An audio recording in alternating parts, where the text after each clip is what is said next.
Now it will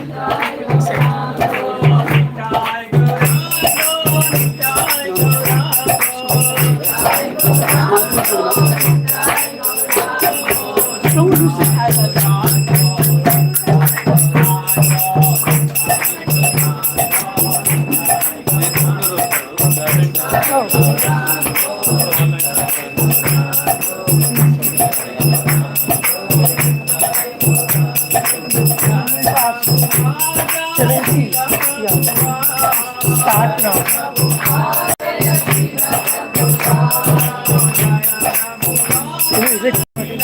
Do you want me to reduce the height?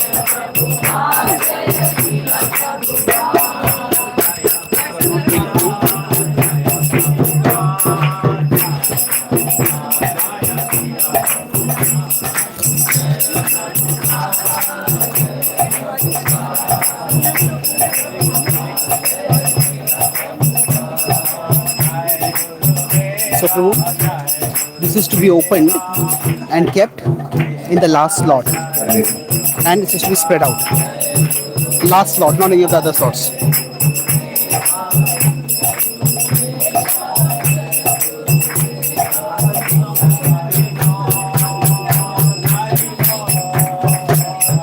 Is the wired projection possible? Wired is possible? I have a long one. Okay. Yeah, the wire we can connect.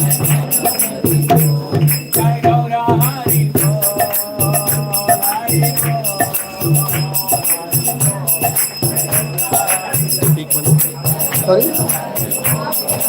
What is this? This I keep here.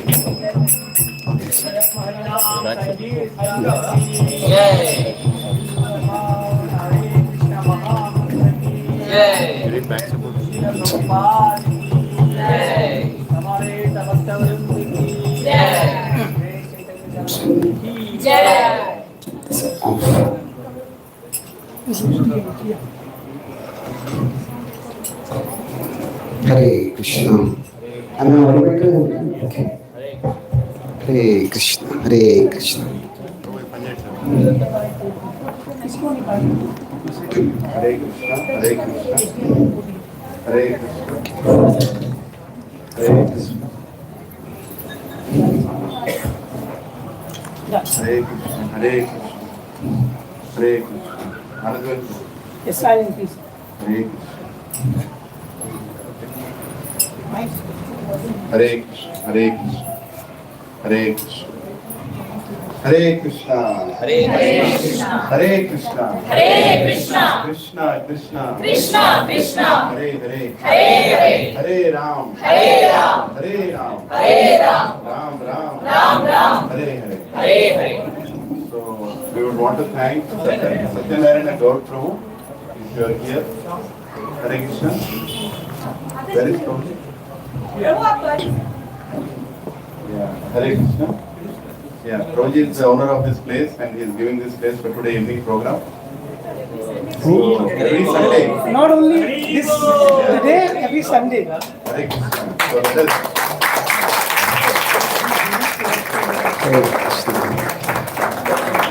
Let us thank his good wife is also here. Hare Krishna.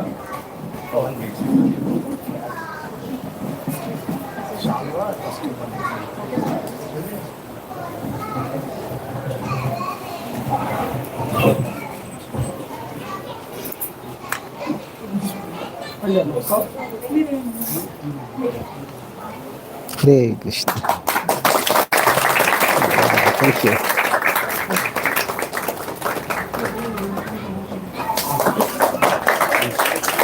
Remember Prabhuji here and because of all of you today's program is happening. Let us thank the three Lord and Siddhasti Haribo. So Matrushi is very fortunate because devotees here and his great Chaitanya Charan Prabhu is here also today. Very good. So Prabhuji is going to continue his series on Ramayana. So yesterday Prabhuji ended, or rather he has not ended. He has explained about Vali and Sugriva, the battle of Mother Sita, Lakshmana and Rama. So today the second part is going to continue. If someone wants to hear the previous lecture, you can go to the small channel called Linana Das. It's there in the live. Hare Krishna. Let us welcome with three loud Hari Bols. Hari Bol! Hari Bol! Hari Bol! Hare Krishna. Okay. Am I audible to everyone? Thank you very much for coming today on a weekday. Omagyantimirandhasya Jnananjanashalakaya Chakshurunmilitam Yena Tasmai Shri Gurave Namaha Nama Om Vishnupadaya Krishna Prasthaya Bhutale Shrimate Bhakti Vedanta Swami Iti Namine Namaste Saraswati Devi Gauravani Pracharine Nirvishesha Shunyavadi Paschatya Desha Tarine Vancha Kalpatarubhyascha Kripa Sindhubhya Evacha Patitanam Pavanebhyo Vaishnavibhyo Namo Namaha Jai Shri Krishna Chaitanya Prabhu Nityananda Shri Advaita Gadadhara Shri Vasadi Gaura Bhakta Vrinda Hare Krishna Krishna Krishna Hare Hare Hare Rama Rama Rama Hare Hare.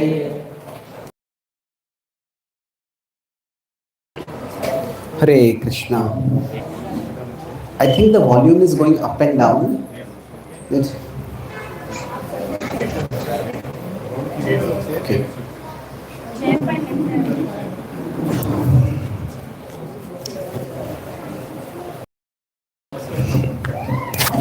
ऊर्ध्वमूलमधः शाखम् अश्वत्थं प्राहुरव्ययं छन्दांसि यस्य पर्णानि यस्तं वेद स वेदवेत् अधश्चोर्ध्वं प्रसृतास्तस्य शाखा गुणप्रवृद्धा विषयप्रवाला अधश्च मूलानि अनुसन्ततानि कर्माणुबन्धीनि मनुष्यलोके न रूपमस्येह तथोपलभ्यते नान्तो न चादिर्न च सम्प्रतिष्ठा.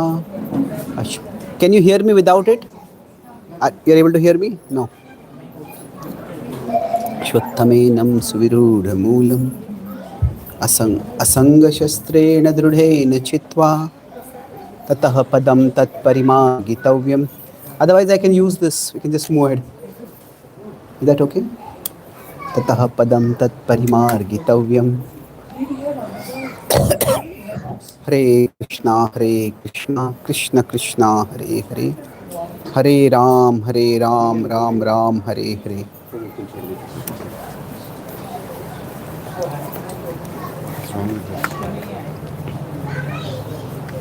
Sorry for technical. I understand it's not on our control.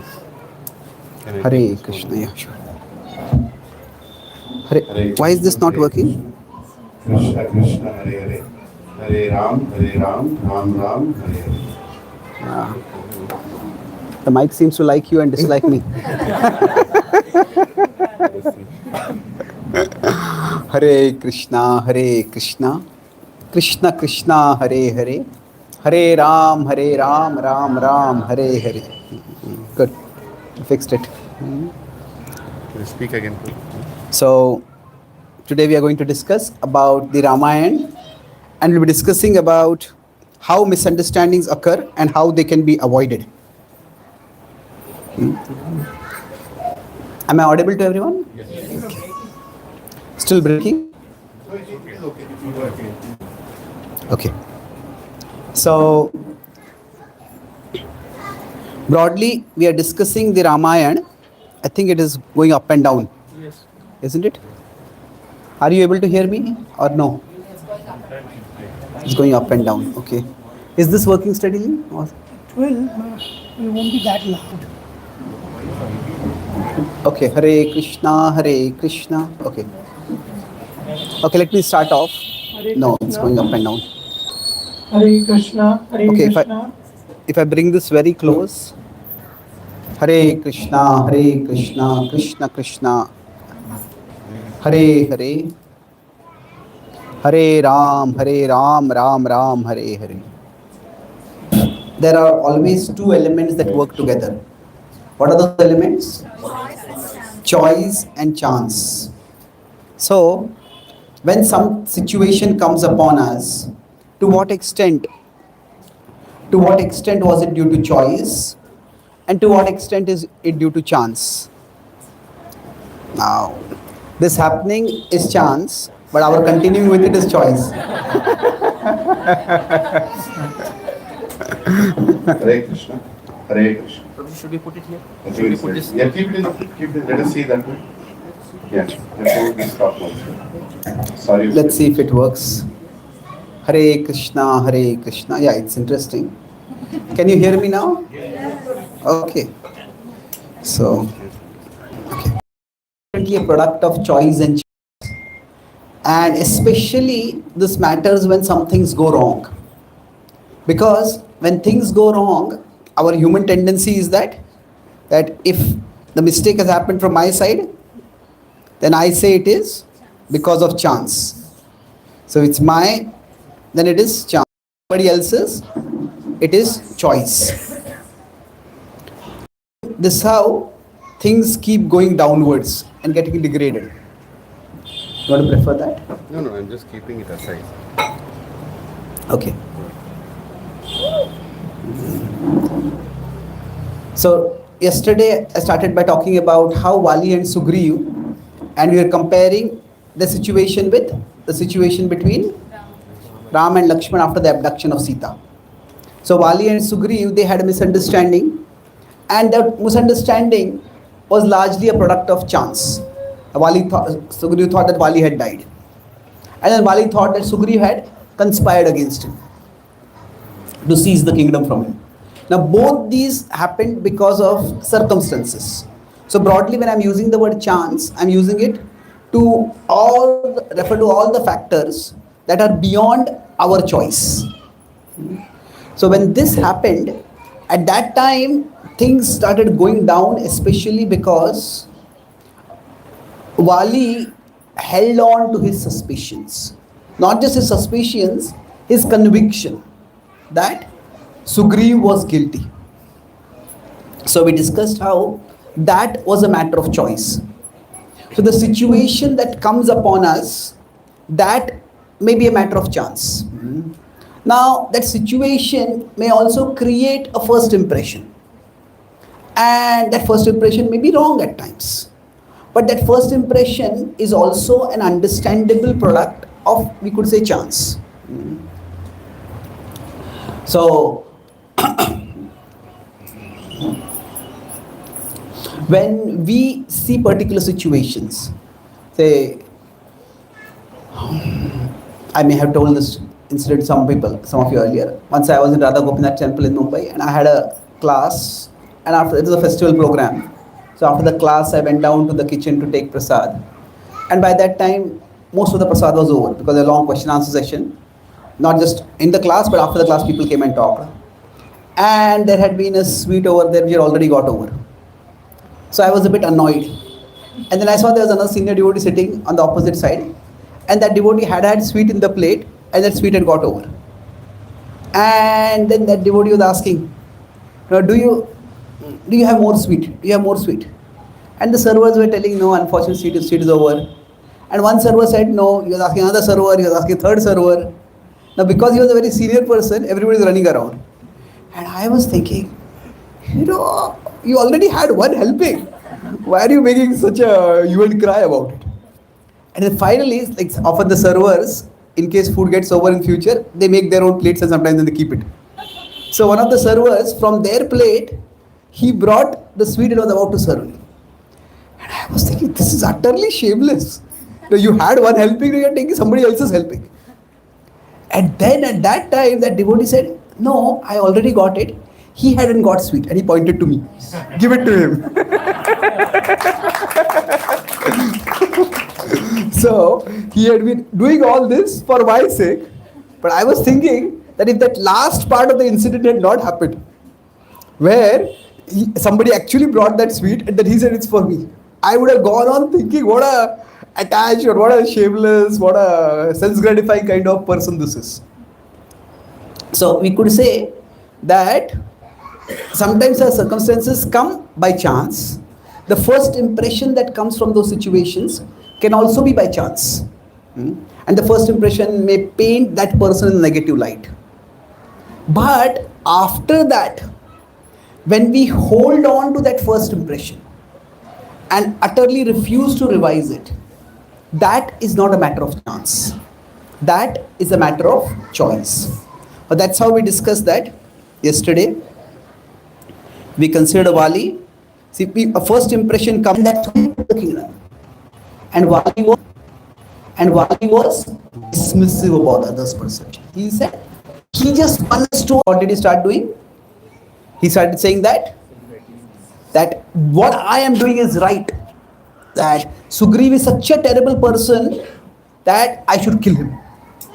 And I kill him in cold blood, and then he cannot be killed, then I'll punish him by taking his wife for myself. This is where when somebody becomes self-righteous. Self-righteous means that my cause is so good that for the sake of this cause, whatever I do is good. So that's where things start going in a very dark direction.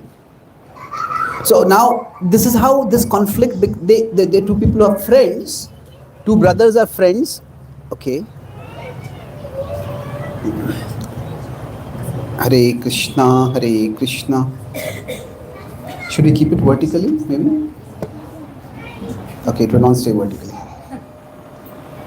It's working good. It's working? Yes. Okay. I think staying in India means we have to expand our definition of what working means.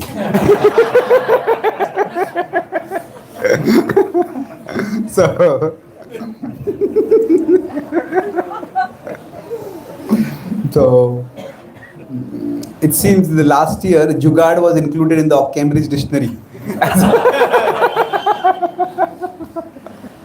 So, or at least one of the top dictionaries is included.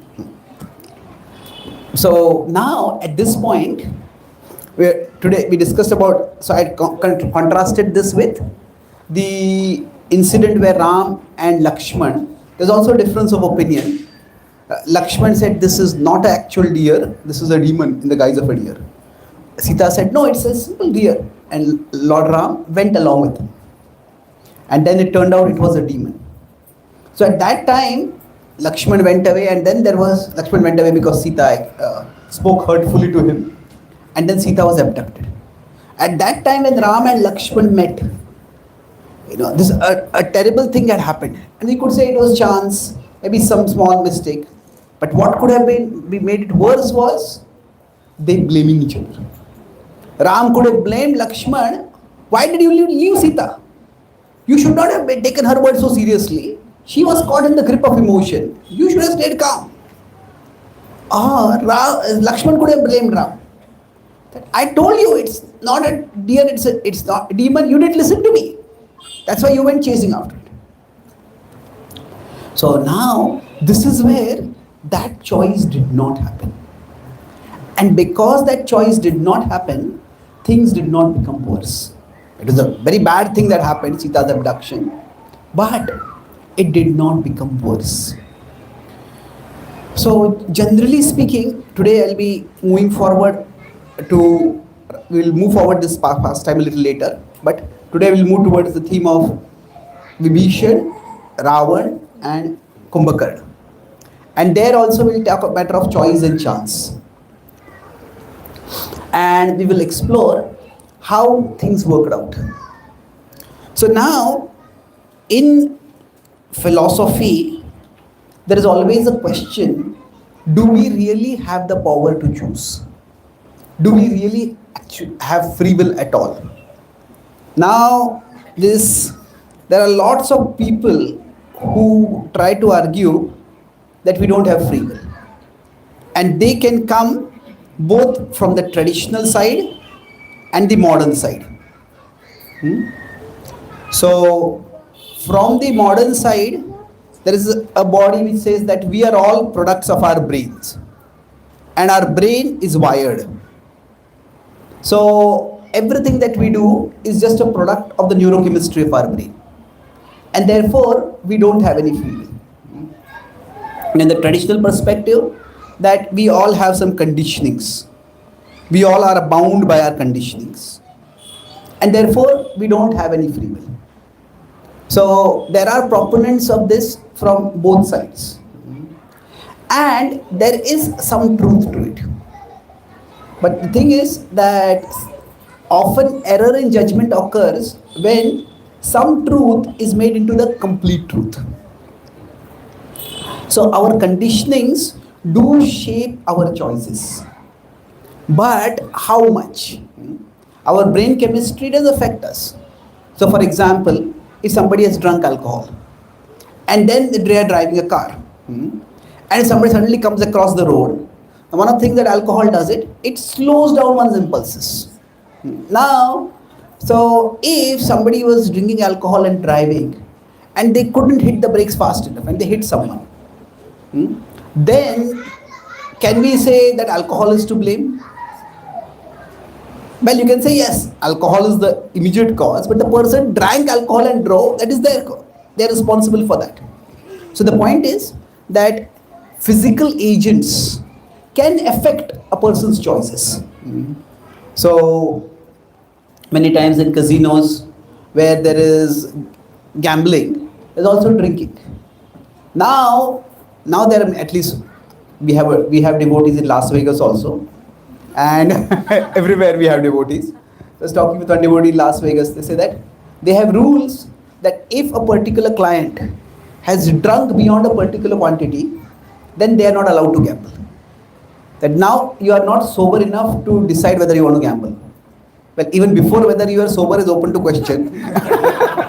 But at least at that point, so the point is that chemically, what can happen through external chemicals, we take in drugs or alcohol, or internally, the brain's neurochemistry, that can affect our choices.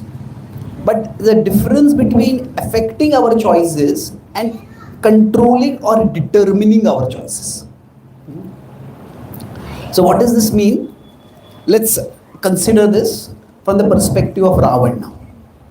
Normally, we say that good people do good things. There are good people who do good things, and there are bad people who do bad things.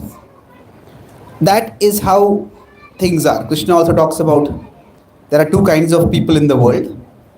He said, Dvau bhuta sargau lokesmin daiva asura evacha. So he said there are two kinds of people. Some people are wise and some are otherwise. So there are divine and demoniac people. So normally we will say good people do good things, bad people do bad things. But we have an example of a good people doing bad thing was Wali. And we discussed how in the situations Wali made a bad choice and he ended up doing a very bad thing. Now we discussed how Ram and Lakshman, they made good choices.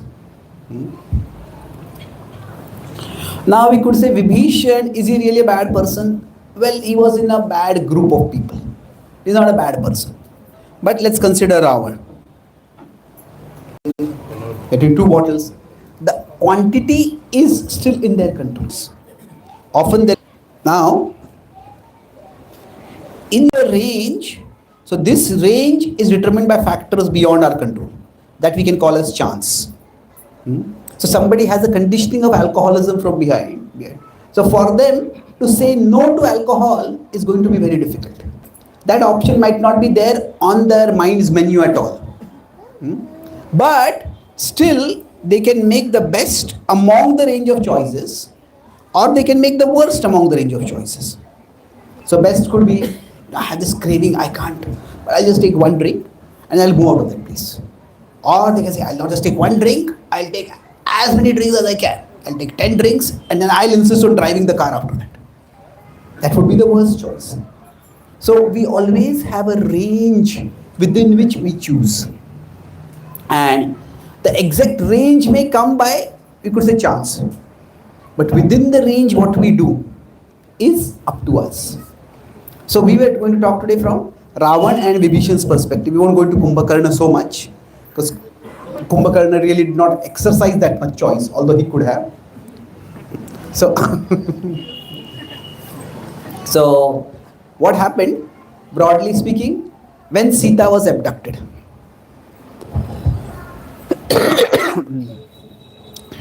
So in most narratives of the Ramayana, Vibhishan comes into the picture much later. There is no evidence that Ravan consulted Vibhishan before going about to abduct Sita. In fact, he did not consult anyone and he just went along. He got recruited Maricha, and when he came back with Sita, what is described is that when Hanuman goes there, this is a much longer incident, or the incident, we are moving there right now. When Hanuman came to Lanka, there is the first time Vibhishan comes into the picture. And then Vibhishan tries to get Ravan to not punish Hanuman too badly. He wants to kill Hanuman and he says, no, he's a messenger, he should not be killed. That's the first entry of Vibhishan over there. Now, after that, what happens? Hanuman burns all of Lanka. So, in English, there is a word called trailblazing. Like somebody does something extraordinary. Like somebody has a trailblazing adventure. So, Arjuna has a tail-blazing adventure. So, tail is his tail. So, the tail-blazing adventure he has. He burns everything. Almost half of Lanka is burned and he departs. And at that time, Vibhishan now comes forward. Hanuman warns that if you do not return Sita, then thousands and thousands of monkeys like me, stronger than me, will come and they will destroy the entire Lanka. Hanuman, his plan is to intimidate Ravan, or at least intimidate those supporting Ravan. And that way, try to prevent the war, to minimize the chances of war. Now, so to some extent it succeeds, but Ravan does not listen. So Vibhishan tries to persuade Ravan. He tries to get him to see sense. And after Hanuman has departed, the fires are put out, the reconstruction work starts. At that time, Ravan calls an emergency council of war. He says that our island Lanka, which was considered impenetrable, has been not only penetrated but devastated by a mere monkey.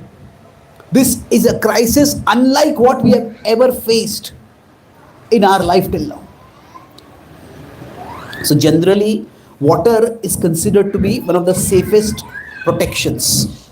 When Krishna was repeatedly attacked in Mathura, he fought off Jarasandha and other aggressors, but eventually he decided that he would relocate all the Mathuravasis to Dwarka. And what we have Dwarka right now, that is actually not, that is like an extension of the original Dwarka. The original Dwarka was an island. It was protected by water. According to some accounts, it was in water, that is in water or above water, but it's protected. And that's why there's not a single demon who comes to attack Dwarka. Its water makes it impenetrable. Now, of course, there's only one demon. His name is Shalva. He comes because he, with Lord Shiva's blessings, gets a flying machine, like an airplane, with which he attacks. So, one of the reasons America has risen to a superpower status is that it's because surrounded by two large water bodies. One reason why in Europe, UK rose to a high level of power was because Europe was constantly fighting. Only a few miles of water separated UK from Europe. But those few miles made a huge difference. And UK rose to superpower status. But by the end of the First World War, and especially the Second World War, as soon as the airplanes came, Germany attacked UK, and then UK basically lost its superpower status. So America is still impenetrable. Of course, there is immigration, and that's their fear coming from the south or the north. But the thing is that water is considered to be one of the most impenetrable defenses. In the past, when kings would have forts, they would have tried to have moats around it. So even a small body of water can make it difficult. What to speak of a huge body of water? So this itself was a crisis situation, that their kingdom had been penetrated. And Ravan also recognized this. Now when he called the emergency council, he said that foolish is the king who does his own will without considering the advice of his ministers. Wise is the king who takes inputs of his advisors and chooses a good course of action. So I await your advice. So now here he speaks wisdom. But what happens is some people like to sound wise, not act wise. So for him, he speaks this wisdom, but it's like some team lead, he says, I encourage all of you to give your suggestions unhesitatingly. Just make your suggestions, make sure that your suggestions agree with me. So now everybody there just, they know that Ravan likes to fight. Ravan is a belligerent person, and Ravan has abducted Sita. She's the cause of, her abduction, not she, her abduction is the cause of this whole devastation. So one after another, various journals start saying that actually there is no danger for us. Yes. This monkey caught us by surprise. Because nobody had attacked, so we were not prepared. But now we'll be prepared. And if he or his associates come again, it is they who will be in for a nasty surprise.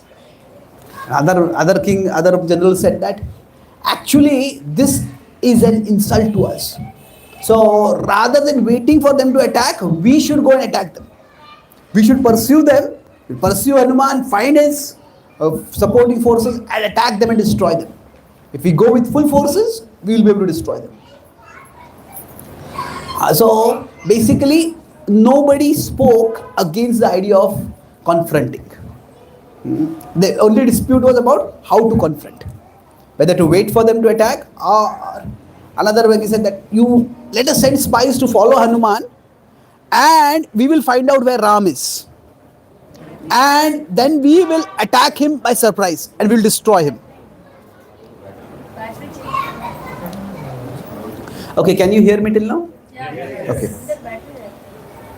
So therefore, what happened is that now there's only one dissenting voice over there.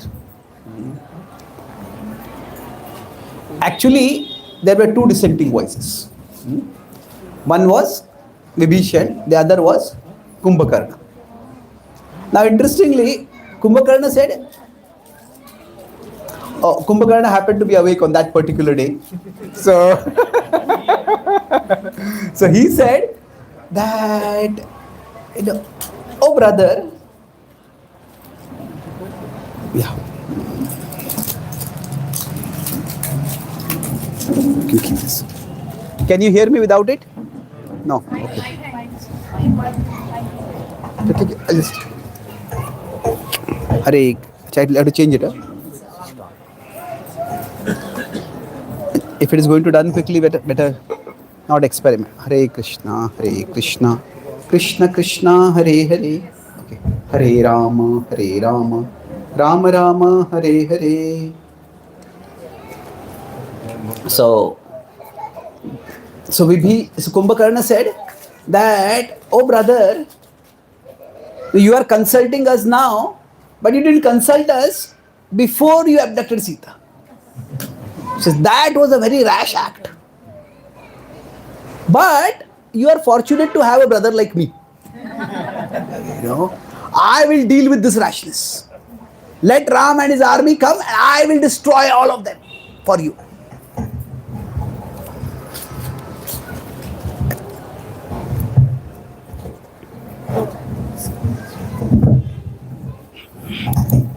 Hare Krishna. Okay. So now Kumbhakarna, he was a younger brother. Hare Krishna, Krishna Krishna, Hare Hare, Hare Ram, Ram Ram, Hare Hare. Now Kumbhakarna was a younger brother. Now he accepted that Ravana is the elder brother, Ravana is the king, but still he also had that desire. I want to show my prowess. So he said, "You got into trouble, I'll get you out of trouble." So Ravan did not like being chided by in public, but he said he knew he needed Kumbhakarna, so he thanked him for his support. And then Vibhishan spoke. He said, "Oh brother," Vibhishan gave 3 reasons. He said that it is not that Hanuman caught us by surprise. It is that we send soldier after soldier, army after army into the garden, into the Ashok Vatika, and he destroyed all of them. We had time. It was only Indrajit's Brahmastra that was able to arrest him, and he got free even of that. So you had to use your best warrior and the best weapon of your best warrior to stop him. So don't underestimate their power. And second he said is, oh brother, you do not have protection from humans. Now Hanuman, while departing, added one more twist. He said, Ravan, you don't have protection from humans or monkeys also. I can also kill you. So now he said that you do not have protection from humans, and therefore this could be disastrous for you. And he said, even if we are prepared, he said that I have heard that these Vanaras are not ordinary Vanaras. They are all Devatas descended in the body of Vanaras. And Ram himself is Vishnu descended over here. He said, these are not ordinary forces that you will have to face. He said, you already have a beautiful queen, Mandodari. He said, return Sita and live peacefully. Now, to his credit, Ravan paused. He became a bit pensive. And he dismissed us, adjourned the assembly. He said, we'll continue tomorrow morning. So he was, he thought about it. He said, I'll think about it. Now, Vibhishan felt some hope. Maybe he would listen to me. Now, the next morning, they were going to meet again in the assembly. But before that, Vibhishan went to the palace of Ravan to meet him privately. And when he entered in the palace, he looked at Ravan, and Ravan's face had again become very cold and hard. That contemplativeness was gone. That whole night, Ravan had been thinking about Sita, craving for her. tossing about restlessly. And that desire, that lust had blinded him. See, for wise people, for attached people, sometimes when they hear wisdom, that wisdom makes sense. It's interesting in the Mahabharata war also, on the fourth day of the war, that Duryodhan faces a severe setback. Duryodhan is first defeated and left wounded and unconscious by Bhima. He is rescued by elephant division, but Bhima tears into and destroys the entire elephant division. By the time Duryodhan wakes up, Bhima's son Ghatotkacha is there. And they fight. And on that day, even Bhima's son defeats Duryodhan. He's completely humiliated. And that day when he goes back to the tent, he asks Bhishma, how was it that I have more senior warriors, I have greater forces, and yet, how is it that I am being defeated? So, at that time, Bhishma replies, "Oh, Prince, I have made myself hoarse, telling you again and again that there was not, there is not, and there will not ever be an army that can win when Krishna is on the opposite side." Then this is the time, because he has been defeated, so what happens? He is a little submissive. So Duryodhana asks, who is Krishna? Who is Krishna? And then he hears, Bhishma has been waiting for this opportunity. Bhishma speaks the glories of Krishna, right from his childhood pastimes, how he killed Putana, how he destroyed Kamsa. And he becomes sober. He becomes contemplative. Exactly the same thing that happens with Ravana. But the next morning when he wakes up, again, the craving for the kingdom, the envy for the Pandavas, all that comes back again.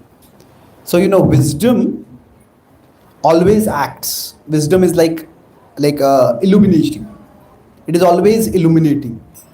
See, when we have certain attachments, we have certain conceptions, when somebody speaks some wisdom, it is illuminating. But that illuminating can act as light, or it can act as lightning. So lightning means it stays for a very short while. So for both Duryodhan and for Ravan, that it was like lightning.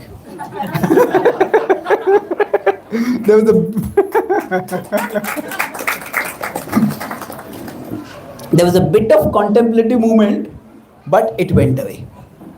So now we could say that we're focusing on Ravan over here. So he did have the choice. Okay, should I fight? Should I hold on to Sita? Should I not hold on to Sita? So that choice he did have. And he did think about it. So now my question was, do we really have free will?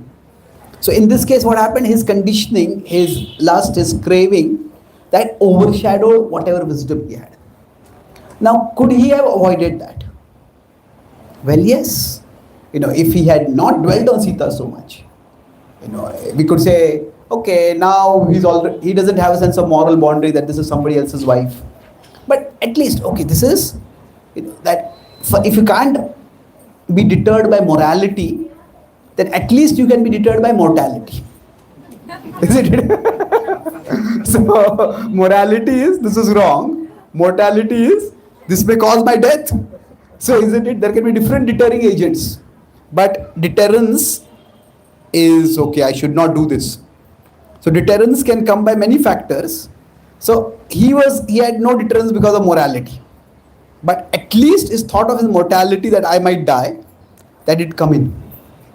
But what happens when one of the characteristics of craving is, Krishna says, buddhi brahmashad buddhinasho buddhinashat pranashyati.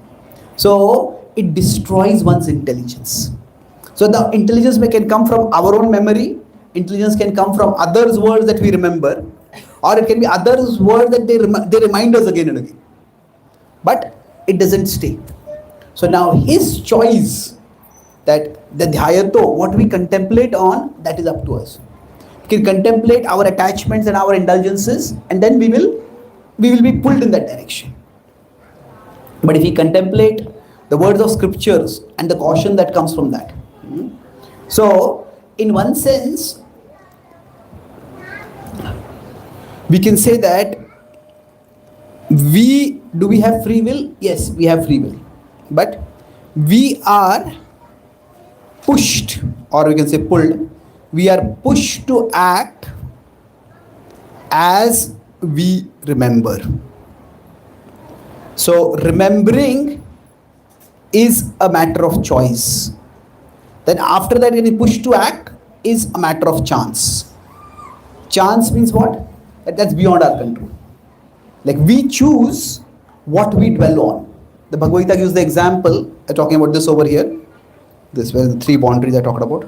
Okay, so here the example has given 2.67. Indriyanam hi charatam yanmano anuvidhiyate tadasya harati pragyam vayurnavamivambasi. Krishna says, what that means over there is that if there is a boat in an ocean and a wave comes or a storm comes, wind or wave, it sweeps the boat away. So now the choice for the boat, once it is caught in the wave, it's very difficult for it to escape. It will get swept away. But if the boat person is alert, then they can notice where a current is coming, where a wave is coming from, and they can avoid the wave.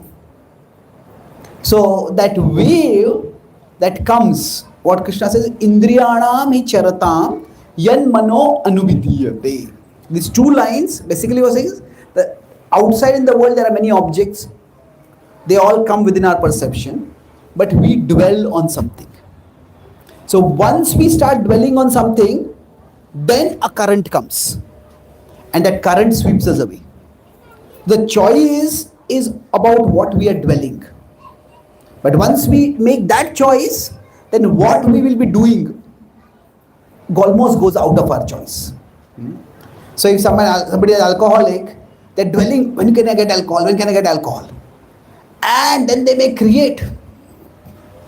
Then they may keep no money with them, keep no credit cards with them, they may keep no alcohol with them.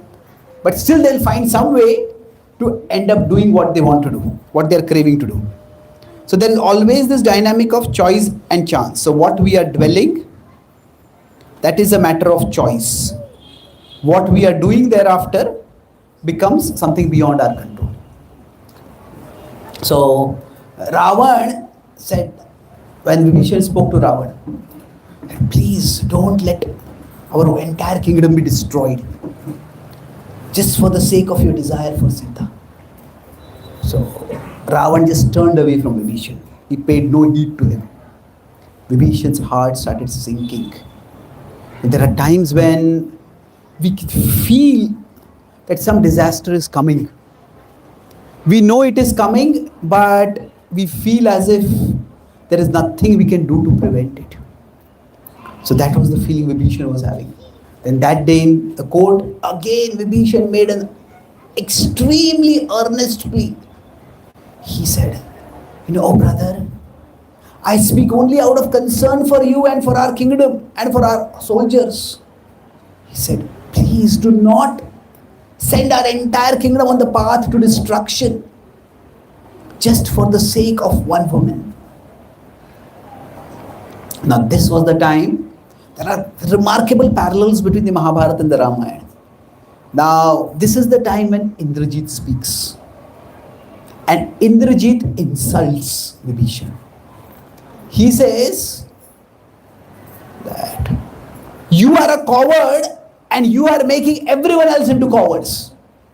You are scared, you do not have the courage to fight, and therefore you are trying to make everyone fearful. He says, all these warriors are great heroes. They are all ready to fight and they are confident that they can win. What battles have you ever fought? What battles have you won? What can you do to assess military might? Now, in any traditional society, most societies, but because in most traditional society at least, there is some nominal respect for hierarchy. That means, say, we don't yell at our parents, we don't yell at our uncles. So when Vidura gives good advice to Dhritarashtra, Dhritarashtra neglects that, and then Duryodhana insults Vidura. Something similar happens over here also. So now, this itself is a serious insult. Vibhishan turned towards Ravan, but he does not have much hope. He again finally requests Ravan. He says, you may want to question my heroism, but please don't question my wisdom.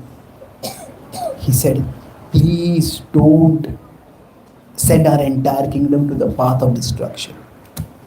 Ravan seconds his son's words. He says, I have no need for you. Go wherever you like. So now that this rejecting Vibhishan's is categorically a matter of choice. Now again we could say that how much did he really have choice? If somebody is very lusty, does that person have a choice? Now, well, yes and no.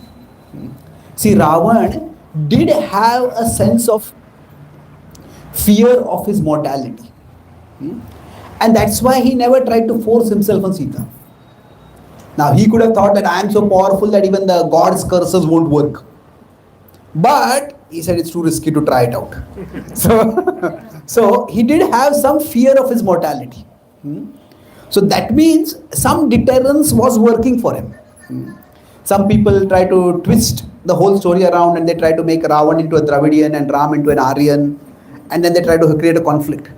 And they say Ravan was so virtuous that Ravan did not force himself on Sita. But it is not a matter of virtue. It was a fear of a curse acting out. Now there are cases where even virtuous people, we know Pandu had a curse like that, and when Pandu was uniting with Madri, he died. So these curses are powerful. Of course that happens later, but the point is that we can say desire is there. The desire is very strong, but just because some craving is very strong, does that mean the person does not have choice at all? So we see for Ravan himself, he was controlling his desire. So why was he at one level able to control his desire with respect to forcing himself on Sita, but he was not able to control his desire with respect to letting Sita go? So we can't say this is a matter of conditioning alone. There is a choice involved over there. So what happened for him is that there was a sense of arrogance, a sense of power of his military might. So he thought that I will be able to defeat Ram, and then I will exhibit my power. There will be no rival for me anywhere. So it was not, see, like one conditioning is lust, but on top of that, when another conditioning comes in, pride comes in, anger comes in, envy comes in, then multiple conditioning that come in, multiple anathas can come in, then they lead to a huge kind of terrible wrong. So he did have a choice, but he chose wrongly. He chose to hold on to his desire. Even though the object of his desire was not Hare Krishna. Object of his desire was not willing.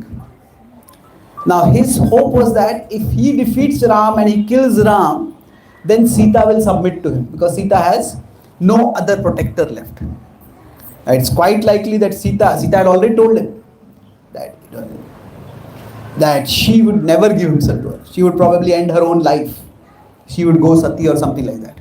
But that was his hope, that okay, that's how I'll fulfill my desire.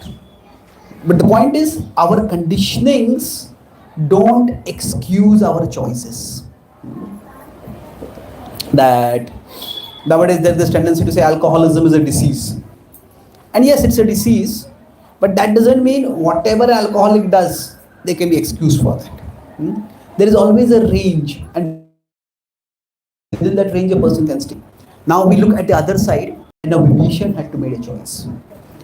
Now when he had to make a choice, for him, it's very easy to say that he betrayed his brother. And that's how he's often seen like that. Now, well, yes and no. He did betray, but he is, if at all he's Drohi, he is Ravan Drohi, not Lanka Drohi. What is the difference between the two? That the king's duty is to protect the citizens and take care of the citizens. But if the king is endangering the whole kingdom and endangering the all citizens for the sake of his personal desire, then the king is actually violating his own sacred contract, his own sacred trust that the citizens have reposed in him. The king, so in one sense, it was not that Vibhishan betrayed Lanka, it was Ravan who betrayed Lanka. That he was meant to be the protector of Lanka, but he endangered Lanka for the sake of his selfish desire. And so Vibhishan at this point had three options. So his first option was that he just walk away. Because Ravan had said, I have nothing to do with you. I want nothing to do with you. He could just have walked away. And he could have gone to the Himalayas, he could have gone on Tirtha Yatra. This is what Vidura did. Vidura went on Tirtha Yatra. Vibhishan could have done that. That was option one. Second option for him was that he could have tried to make a coup, a rebellion from inside. And he could have overthrown Ravan, and then he could have given the kingdom, given Sita back to Ram. A third was that he could go over to Ram's side and tell him that your enmity is not with Lanka. Your enmity is with the current ruler of Lanka. So I was giving this class online just a few days ago, similar point, the same story I was telling. And then after this, I gave a class to devotees in America. There's an American devotee who said, you can tell your Indians that your enmity is not with America, it's with the current ruler of America.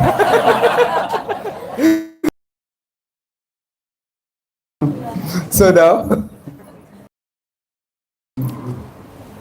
what happened? Now Vibhishan considered three options. Now in the case of had hope that Dhritarashtra could change. See, in the Mahabharata, active villain is Duryodhan, and the passive villain is Dhritarashtra. So in the language of addiction, this is called somebody is an addict and somebody is a codependent. That means the person who is there with the addict and is facilitating the addict's activities. So Vidura had hope that Dhritarashtra could be saved. Then Dhritarashtra never have been able to see beyond that. You killed my son. You be my well-wisher. I will never hear that you say. That was one of the accusations. You reject. You are partial to Pandu's sons. You don't like my son. You are averse to my son, and that's why Vidura did not go to that side. Vidura went on the side of went to the Himalayas, and after Duryodhana was out of the picture, Vidura came back, and that's when he was able to enlighten Dhritarashtra. Now, with respect to Vibhishan, he considered that here Ravan is the actual villain, and he felt that he could save himself by going to the Himalayas, but he was a member of the royal dynasty. He had taken privilege as a member of the royal dynasty from the citizens, and he felt he had a duty to protect them. So abandoning them for his own personal salvation would be neglecting his duty.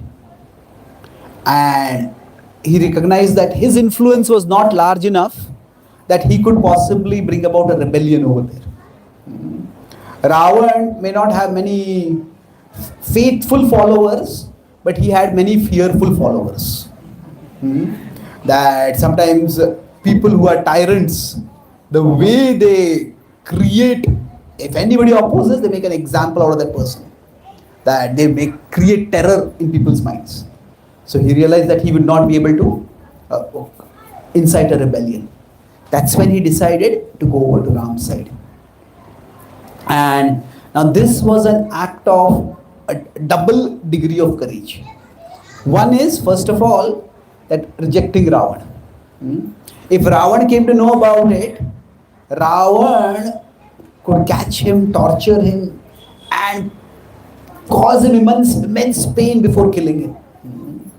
Tyrants are like that. So that itself was a huge amount of risk. In the Second World War, there are several Nazi generals, they tried to assassinate Hitler because they realized that we are losing now. And the more we keep fighting, the more we will suffer casualties. Our own soldiers will die, we will die. So there's one general who especially tried to have him assassinated, and he had many other generals supporting him. Somehow Hitler survived.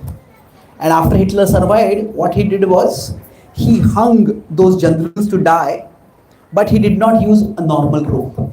He used like a particular kind of plastic. And that plastic was cutting their neck for 11 days. And so 11 days they were suffering in pain, and then they died. So the tyrants can be brutal, and anybody goes against them, how they cause suffering. So that was one danger for Vibhishan. The second danger was that he might go on to the opposite side, but the opposite side might not accept him at all. Ram may think that, how can I trust you? So he took a great risk over there. Now we can look at Vibhishan's act from a bhakti perspective, that he surrendered to the Lord, and that's a glorious act. But even from they say that we can't trust him. But Hanuman, they say that we can't trust him. But Hanuman says that we can trust him. I see no deception on his face. And Lord Ram says that yes. Sakrudeva prapannoyam. He says, even if once a person says, Tau asmi iti yachate, I offer my heart to you. Abhayam sarvada tasmai. Forever I will grant you protection. That was the assurance that Lord Ram gives. Vratam mama, he says that this is my vrata. So Lord Ram accepts him. And that choice is an extremely courageous choice. Now if we consider among these three brothers, Ravan, Kumbhakarna and Vibhishan. So here what happens? Kumbhakarna stays with Ravan. Now he stays with Ravan either because he is equally demoniac, or because he is faithful to a demoniac person, or he is arrogant and he thinks I can win. Now any of these reasons could be there, all of them could be there, but he has that sense of arrogance that I will defeat everyone. And when Kumbhakarna comes to fight, now there is, at that time there is a meeting between Vibhishan and Kumbhakarna on the battlefield. So there is no record of a direct meeting between Vibhishan and Ravan direct after Vibhishan leaves. But on the battlefield there is a brief encounter between them, and Vibhishan, Kumbhakarna says, how could you have betrayed our entire kingdom? How could you have done this? And Vibhishan has tears in his eyes. You know, this is his brother. This is the last time he was going to see his brother. He's a demon, but still he's his brother. So he said that I had to do what I could to save Lanka from the destruction that Ravan was subjecting it to. He said, I did my duty as a Kshatriya. So then Kumbhakarna says, I will do my duty as a brother. So here what happens is that our sense of choice, this is a theme which I will elaborate more in the next session, that when we do choices, there is broadly, how do we make choices? There are internal factors that shape our choices and external factors that shape our choices. So internally, what shapes our choice is our intelligence. This is internal. Okay, let me. Internal and external. Now, intelligence is what shapes our choice, and then there is our conscience. Conscience is our sense of right or wrong. So, intelligence is more rational. So, you could say among intelligence and conscience, while both are internal, Intelligence is what contemplates the consequences and then decides. So intelligence is more associated with the head, it's more rational. Conscience is more emotional, not in the sense of being sentimental, but conscience is where we feel bad about doing something bad. So it acts at the level of emotion, and it's not that this will lead to something bad, so I should not do it. No, this is wrong. This is what I should not do. So if we are rushing through a crowded road, a crowded room, and we step on someone's foot. Now, sometimes we may not even notice who it is, but immediately, I'm sorry. We say, I'm sorry. Now, if somebody is a very arrogant person, they may step on someone's foot and they say, get out of my way. You know, I was not in the way, you came, get out of my way. They may say like that, you fool, why are you in my way? And they look up and they say, that is a very powerful person. Maybe that person is well, oh, I'm sorry. So there is no conscience over there, but the intelligence is acting over there. So now in the case of Ravan, did he have any conscience? No, he had absolutely no sense. That moral radar was dead for him. That he had no sense of that moral dimension. To my brother, did he use his intelligence and think sequences? That the conscience, it's like our inner compass. But the moral compass, it is also sometimes shaped by our conditionings. So that's why conscience alone, unguided by intelligence, is not enough. Because see what happens, the conscience is culturally conditioned. I was talking with one devotee in Australia. No, it was in America, in Texas. So he is American devotee, and he was born up in what they call as a cattle farm. See, for generations, he said, my family came, they were the first settlers in America. So we have been doing cattle farming for around 8 to 10 generations. And he said, like eating beef is a daily part of our meal. So he said, when I gave up meat, I felt as if I was betraying my tradition. Now, he showed me a cartoon at that time, not a cartoon, it's an incident from a movie. He said that how deeply rooted the culture is like that. He said, this is one Texan is asking another Texan. He says, are you a vegetarian? I'm an American. So the idea is, if I'm an American, how can I be a vegetarian? That's the idea. So he felt that as if I'm betraying my culture, my tradition by giving up eating meat. So this is an example of a conscience that has become culturally conditioned. Just like a magnet, it is normally meant to point toward the north. But if the magnet comes under the influence of some other stronger magnetic force, then what happens? The magnet may no longer point toward the north. So normally our conscience directs us rightly. But sometimes the conscience may also misdirect us. So now Vibhishan, Kumbhakarna may have thought that I am doing the right thing. Why I am sticking with my brother. But what is the point of sticking with your brother if that is going to cause your death, your brother's death, and everybody said your kingdom is going to be destroyed? Say, oh, we want to be heroic. But heroic for what purpose? It was just, if Ram had been invading the kingdom and wanted to destroy their kingdom, it's a different thing. But they had abducted Sita. Ravan had abducted Sita. So what happens? Conscience, if there is, we have these two inner guides for our choice.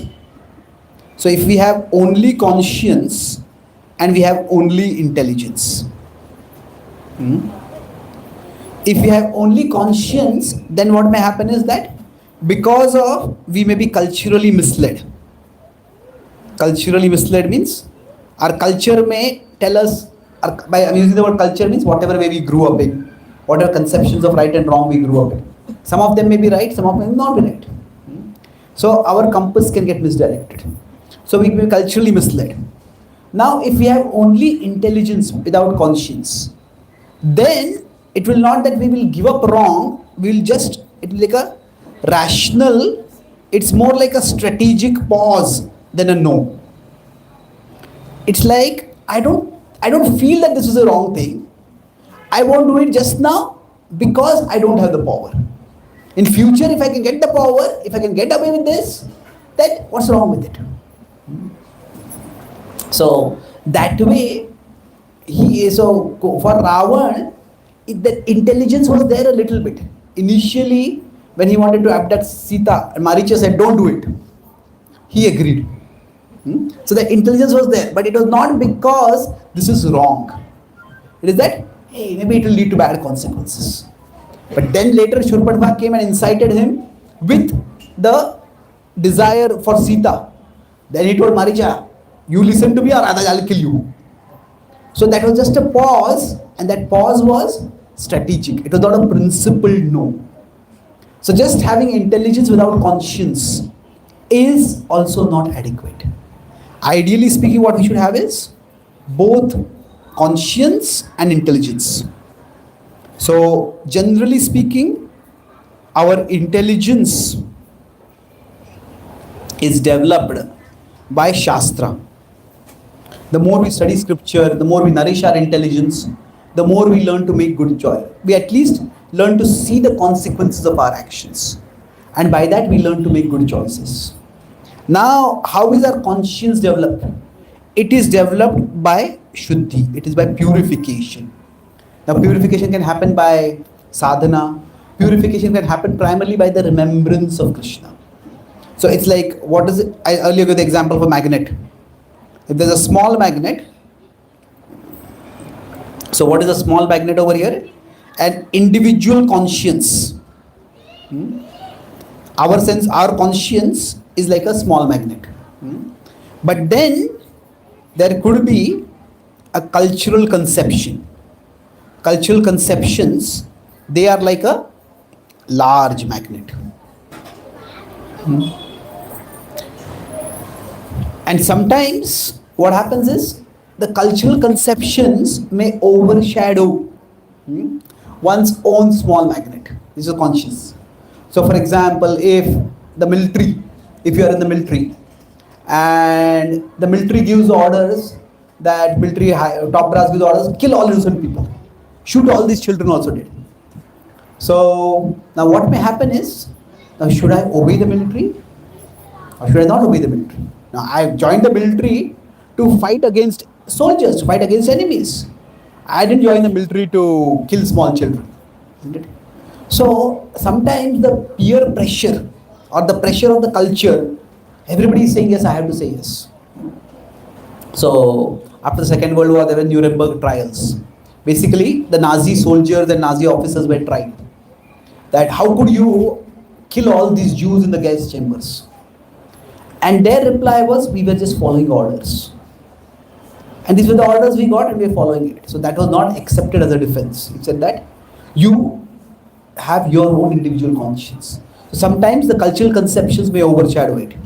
So Krishna is the largest magnet.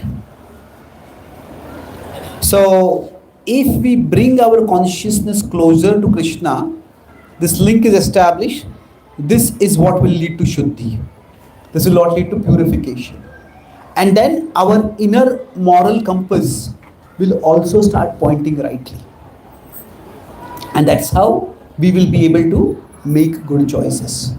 Now Vibhishan, when he chose Lord Ram, now that was both his intelligence and his conscience, both were working. By his conscience he knew abducting Sita was the wrong thing. By his conscience he knew that this is adharma, it will lead to consequences. He was a devotee, he knew going against Lord Ram is a bad thing, terrible thing. With his intelligence, he also recognized that I have a duty for my citizens. And therefore, for their sake, I will go against the current king. So in this way, he shows how intelligence and conscience can both work together for one to make a good choice, even if it is not immediately a socially approved choice. So I'll summarize what I discussed today. 3 points we discussed. We're continuing our discussion about the choice and chance in the Mahabharata. Today I talked about the theme of 3 brothers. So the first point we discussed is about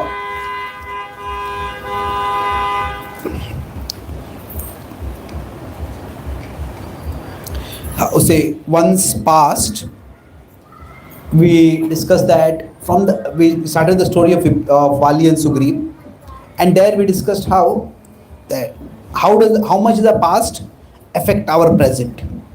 So we could say our present is the domain of choice. The past, the past influence on us. Past has already happened. That is a domain of chance. So we talked about good people doing good actions. Let's put it this way. We're discussing the moral dynamic over here, that there's the nature and there is the action. So normally we would say good people will do good actions, bad people will do bad actions. So good people doing the good actions was Ram and Lakshman, but a good person doing a bad action was the example of Vali. Now a bad person doing a bad action, that is both, we could say, Ravan and Kumbhakarna. Of course, we have Duryodhana also, but we're not going in that direction right now so much. So now, here we discuss that, do bad people have a choice at all, or do they have to do bad things only? So the point we discussed was how there is always a range.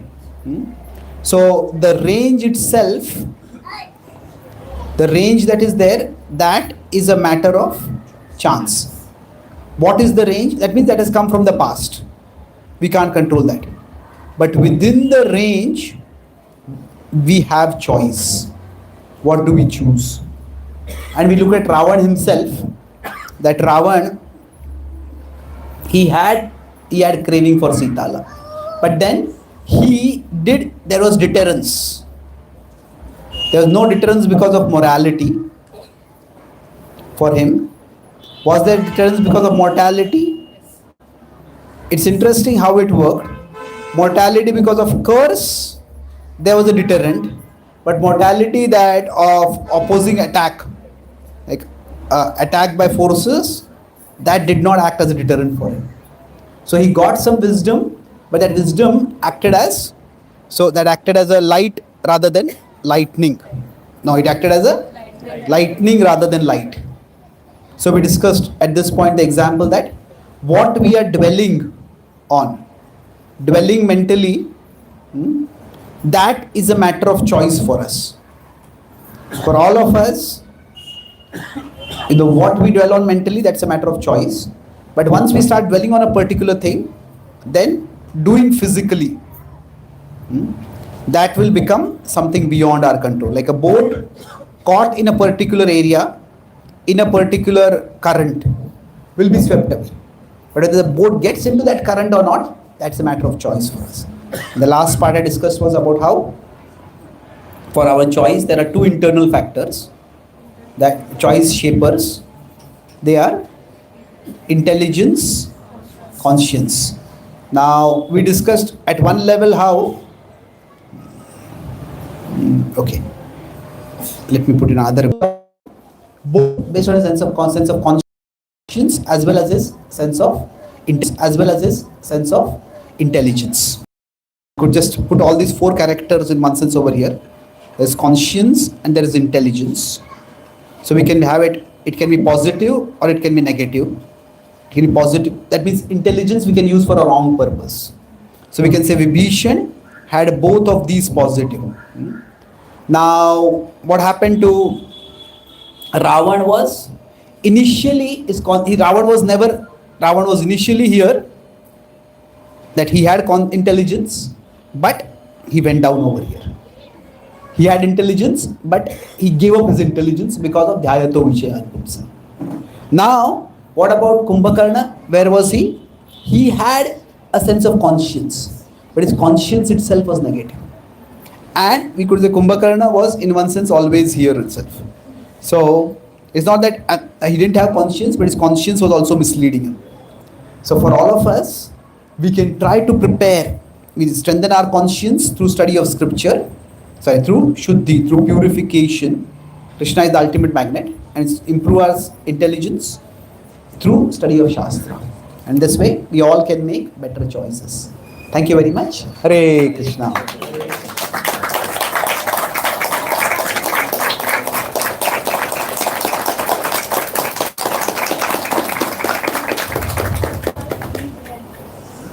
Are there any quick questions or comments? Hare Krishna Prabhu,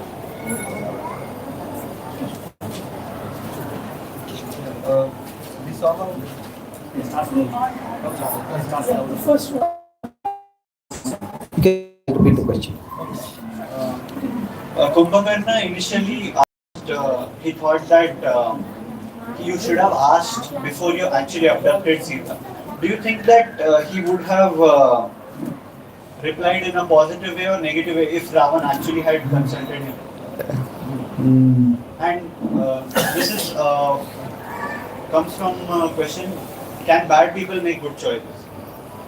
Well, certainly they can make less bad choices, and that could be a good choice in a sense, isn't it? So it's difficult to say because we don't really have much of a backstory of Kumbhakarna.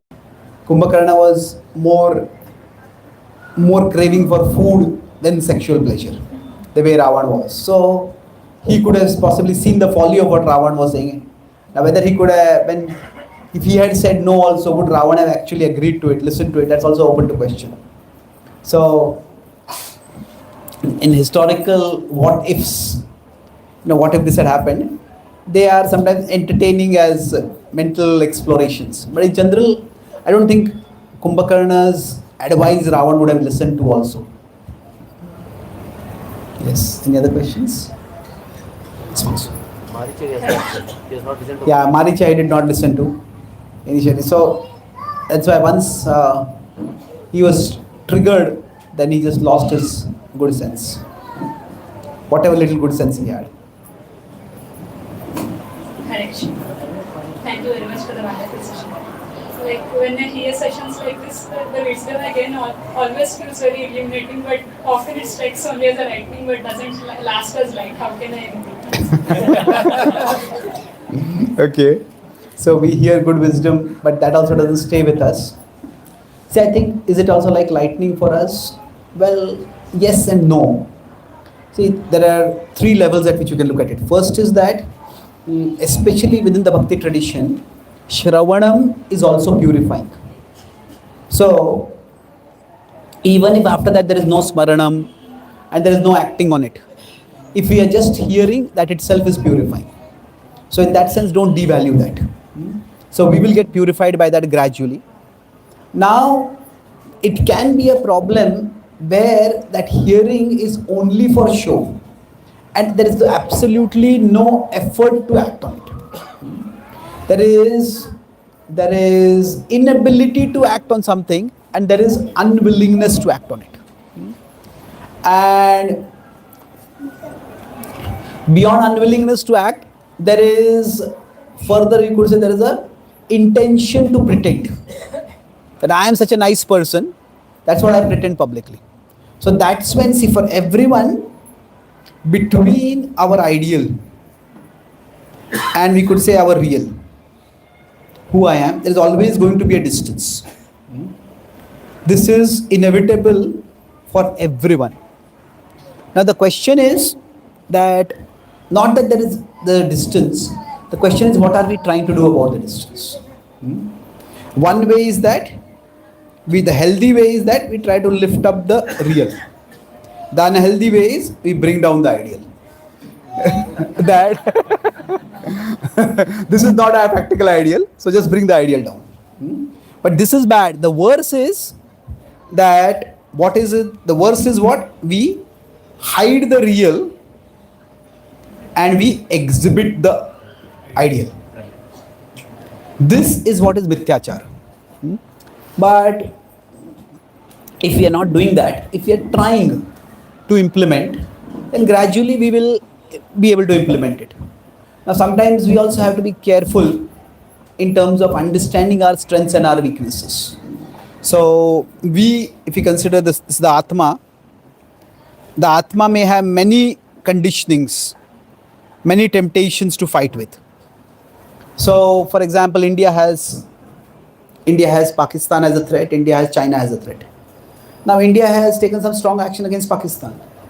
We have not really taken that strong action against China right now. Why? Because we are not yet strong enough. But that does not mean we are letting China walk over us. We are not going to let China take over Delhi. Isn't it? Maybe in Doklam something might have happened, but that's what it is.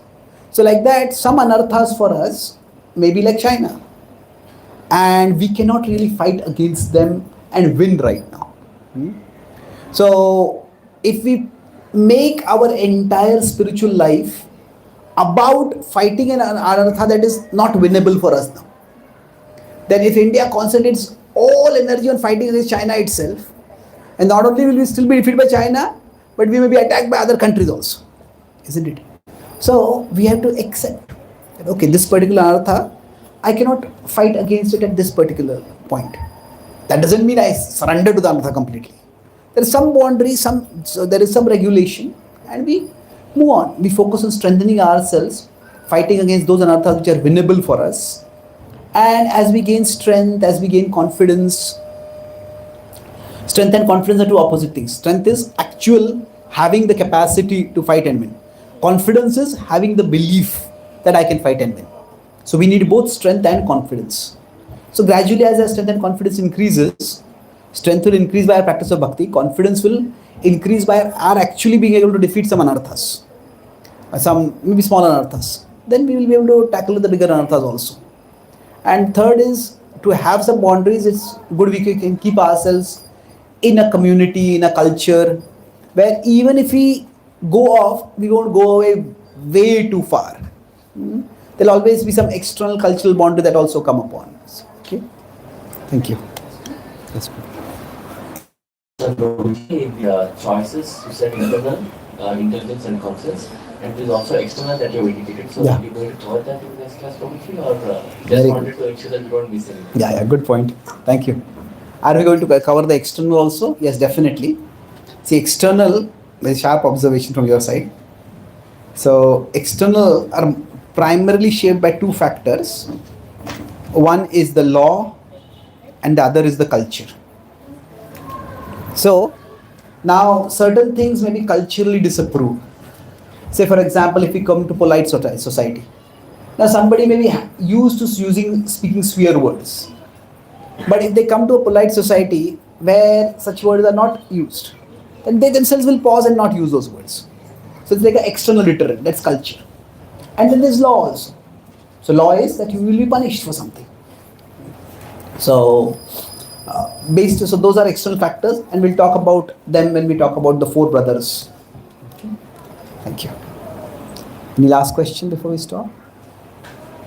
Prabhuji, what if that Shuddhi happens when the small magnet connects to the bigger magnet, Krishna? So what if someone is not able to connect? What is the way of improvement? Even with Shastras, if someone is not able to read regularly, so what is the way of improving the choice? So if someone cannot say either study Shastra or cannot connect with Krishna for Shuddhi, is there a way to improve choice? Well, yes, it may not be as fast, but it is possible. So the idea is that if somebody is in Tamoguna or somebody is in Rajoguna, now it's if you know this game that is nowadays becoming popular in India, it's called wall climbing. You know, like you have a wall and you try to use your physical strength to climb up the wall. So what happens is, if somebody is trying to climb up a wall, okay, so somebody is trying to climb up a wall, now what happens is they can use their own grip, their own push, and they can hold on and they can rise up. Now the downward pull will be much stronger, isn't it?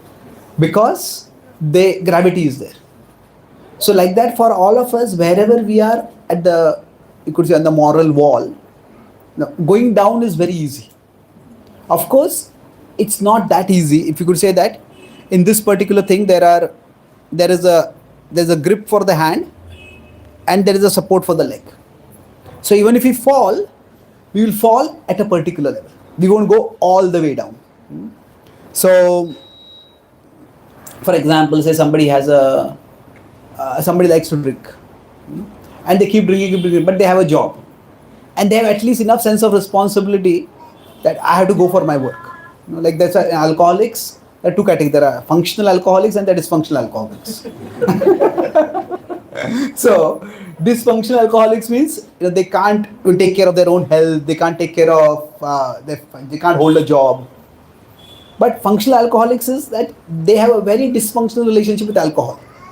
But apart from that, okay, all day they will do their work, and in the evening when they come back, they have to keep drinking, keep drinking, keep drinking.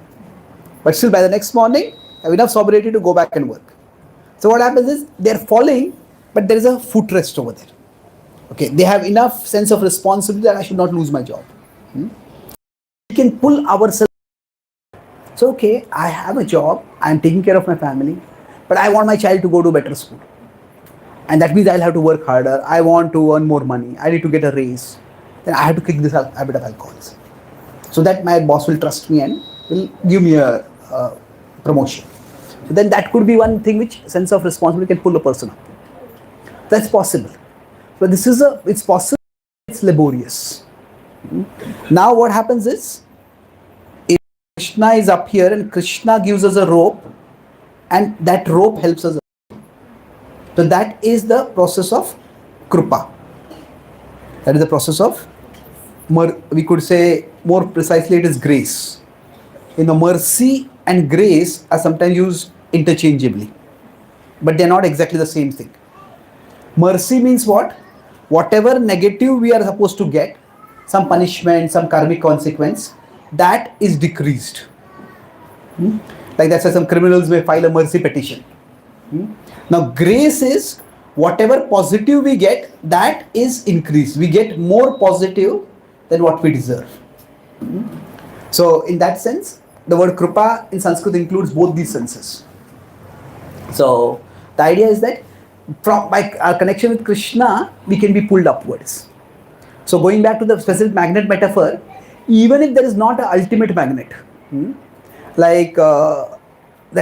still there could be one magnet which is disorienting the magnet, the other is reorienting the magnet. So for example, if a person, they have friends with whom they drink, and they have their family that they have to take care of. So the friend's pull is one magnet, the family's pull is another magnet. So Duryodhan, he had the pull of Shakuni and Karna. He also had the pull of Vidura and Bhishma, to some extent Drona also. Now he chose to come under the pull of Shakuni and Karna. So that is, so even if we don't have the ultimate magnet, still we can, within whatever accessibility we have, we can try to make good choices. So thank you very much. Shri Ramachandra Bhagavan ki Jai, Srila Prabhupada ki Jai, Gaur Bhakta Vrinda ki Jai, Gaur Premanandi. Thank you so much, Prabhuji, for such a wonderful session over here. So let us express our gratitude to Prabhuji by traditionally chanting 3 loud Haribols. Haribol! Haribol! Haribol! Prabhuji, we are so fortunate that you come over here and in such a scientific and in such language which we all can relate to and understand such a deep philosophy with the help of these stories which you related. We are so grateful to you, Prabhu.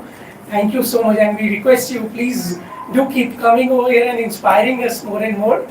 And for all of us, those who are sitting over here, although I could see many of us are already aware of, but just for them, those who are not yet attending, probably in the mornings from 8 till 9:30 in Gachibowli Bhakti Center, Prabhuji is speaking on the prayers of Srila Prabhupada and based on Markandeya Bhagavad Dharma, and in the evenings at various places, like today we had one over here. Prabhuji is discussing on specifically on Ramayana subject using the analogy of different brothers, as Prabhuji very well illustrated over here by using the examples of Ravana and Kumbhakarna and contrasting with Vibhishan, and similarly with Lord Ramachandra and Lakshmana. So if you are willing, the message is floating in the groups, in the various groups. So I request you, please do attend these wonderful sessions. If you want that insight which Prabhuji bring along. Along with this, one more thing, Prabhuji is an ardent author of so many books, and some of that books Prabhuji have brought over here, which I suppose one is the based on Srila Prabhupada's prayers, and the other one is on Ramayana, which is available in Telugu, the teachings from Ramayana. So those who want to grab one copy of these, it is available over here. I request all of you to please take that advantage by taking these books. These are really wonderful for your reference. In the morning sessions, we are reading through, Prabhuji is giving sessions based on this book. So request you all, and once again, thank you all for coming over here. And hope you can join other sessions too. Thank you so much. Hare Krishna.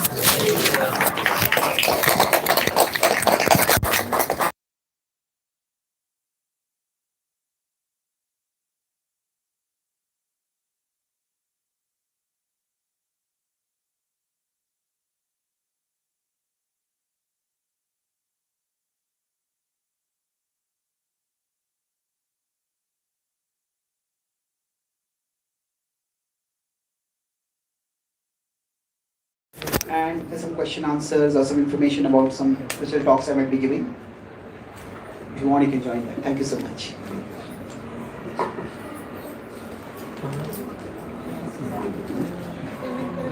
Everyone can have prasadam.